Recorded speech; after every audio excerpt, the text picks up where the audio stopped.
Donc, ma première vidéo s'étant arrêtée, pardon, je ne sais pour quelle raison, je vais continuer.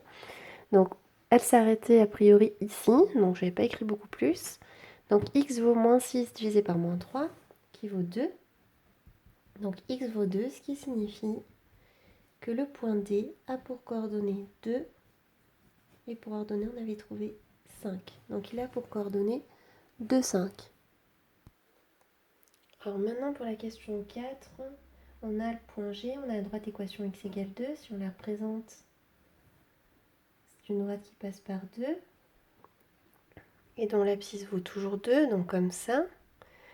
Donc 3, 4, 5, 6, 7, 8, 9, 1, 2. Donc on aurait le point G qui serait a priori ici et je veux projeter orthogonalement, enfin je veux le projeter orthogonal de G sur cette droite x égale 2.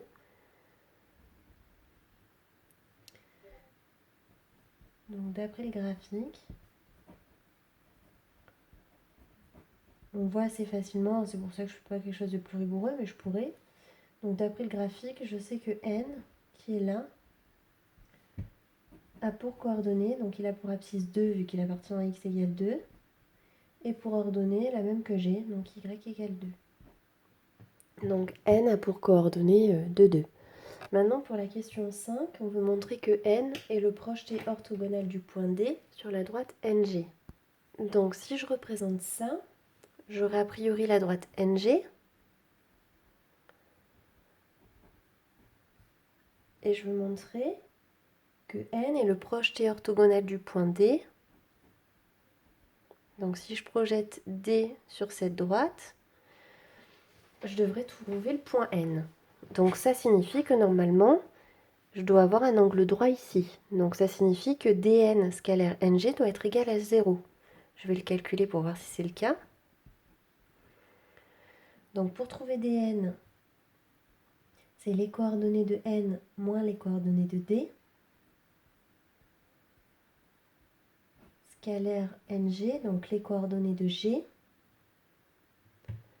9, 2, moins les coordonnées de n qui sont toujours de 2. 2 moins 2, 0, 2 moins 5, moins 3, 9 moins 2, 7, 2 moins 2, 0.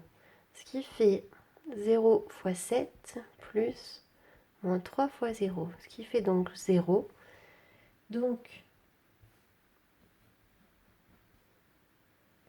dn et ng sont perpendiculaires.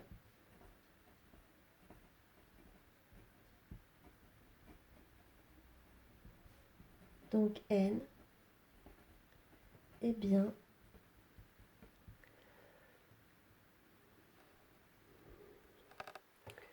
le projeté orthogonal